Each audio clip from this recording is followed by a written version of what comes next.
こんにちは、つむぎです。ルーさんです。今回は ATR42 と72が MSFS2024 で利用可能になったので、皆さんと一緒に見ていきたいと思います。今回追加された機体もあるので楽しみですね。つむぎちゃん、今日もよろしくね。ルーさんもよろしくね。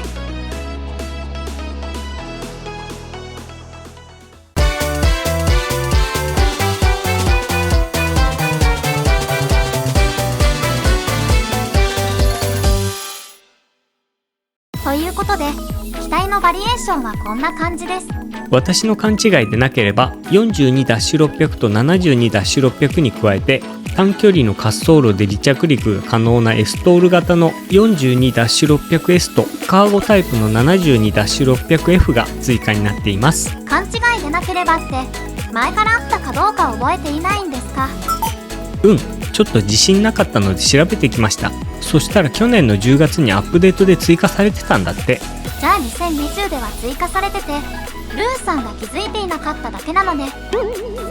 まあそんなことは置いといて、2020ですでに購入されている場合はマーケットプレイスのマイライブラリから有効化していただければ2024でも使えるようになります。有効化のやり方はハイランダーの回に載せているので、わからない場合はそちらも参考にしてくださいね。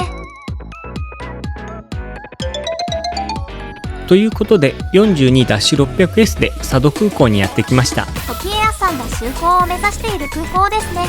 2020からそのまま移植してきてる感じなので、外部から操作できるカバーやチョークス類は再現されてないですね。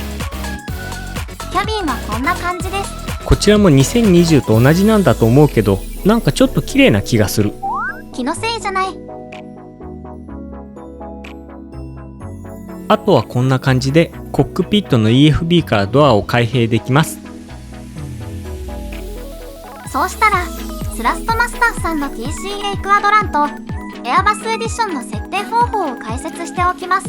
フライトスティックの設定はエアバス機と全く同じで大丈夫なので、こちらはエアバス機のスロットル設定の回の動画も参考にしてくださいね。ただしフライトスティックのみの場合はスライダー X をスロットル軸に割り当てておきます。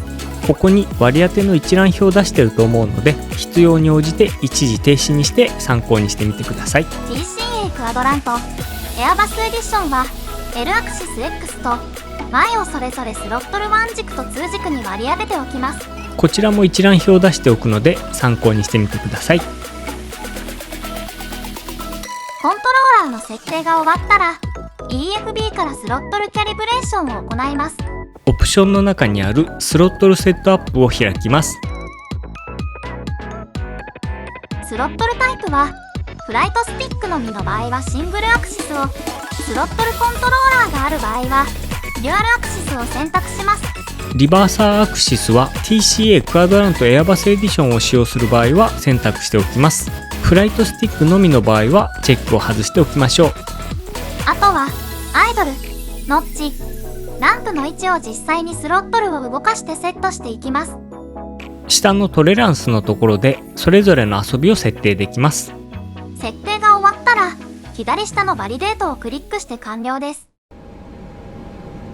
そうしたら軽くランウェイ10から新潟空港まで飛ばしていきたいと思います。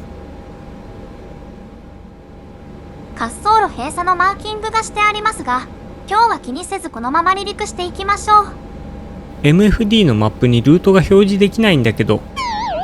なんかそれ後で MCDU のプランページ表示したら出てきましたね。まあそれじゃあランディングライトをオンにしてテイクオフコンフィグをチェックして離陸していきましょう。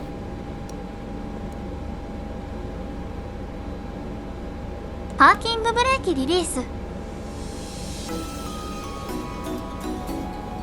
今日はちょっと滑走路が心もとないので、スロットルをノッチではなくマックスにしてテイクオフしていきましょう。滑走路の長さは890メートルなので普通に離陸できるはずではあるんですけどね。スタビライ。ちなみに ATR42-600S の必要滑走路長は800メートルとかなり短い滑走路を持つ空港でも離着陸が可能です。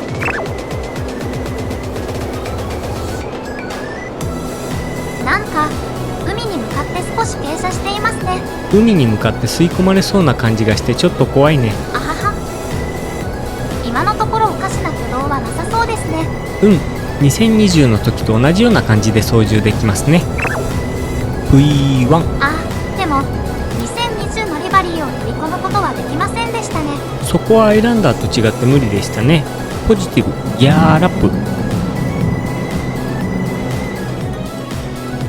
それじゃあオートパイロットをオンにしてバーティカルスピードで7000フィートまで上昇していきましょう。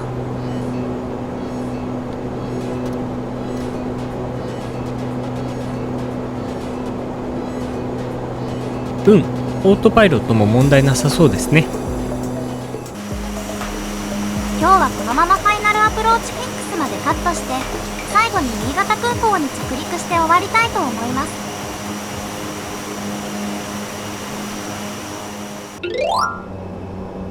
ということでファイナルアプローチフィックスのライスまでやってきました。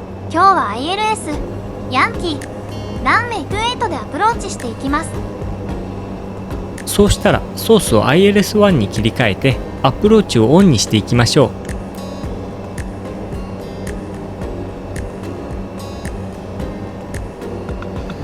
グライドスロープキャプチャ、ローカライザーキャプチャ。 ILS も大丈夫そうですね。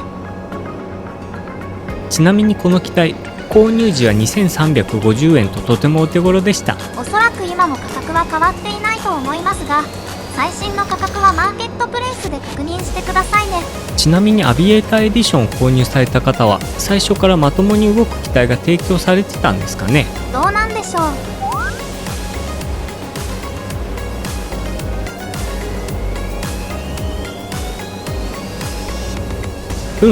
ちゃんと降下もしてくれてますね。オートパイロットディスコネクト。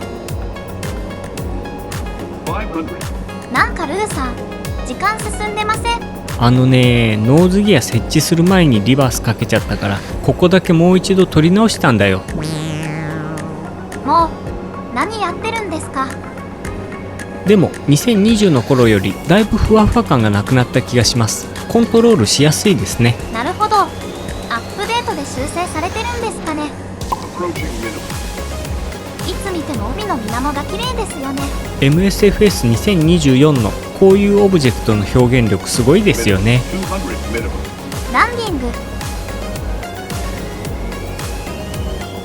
ツーレットいい感じに設置できそうですね。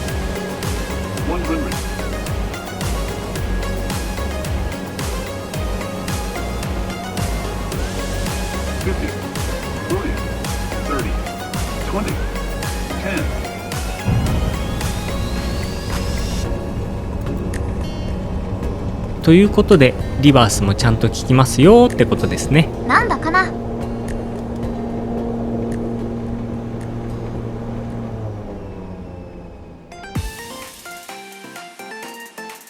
ということで今回は MSFS2024 に対応した追加アドオンの ATR42 を見てきました。私と同じように小さめな機体がお好きな方には気に入っていただけると思うのでぜひチェックしてみてください。それじゃあ今回はこの辺でせーの、また見てね。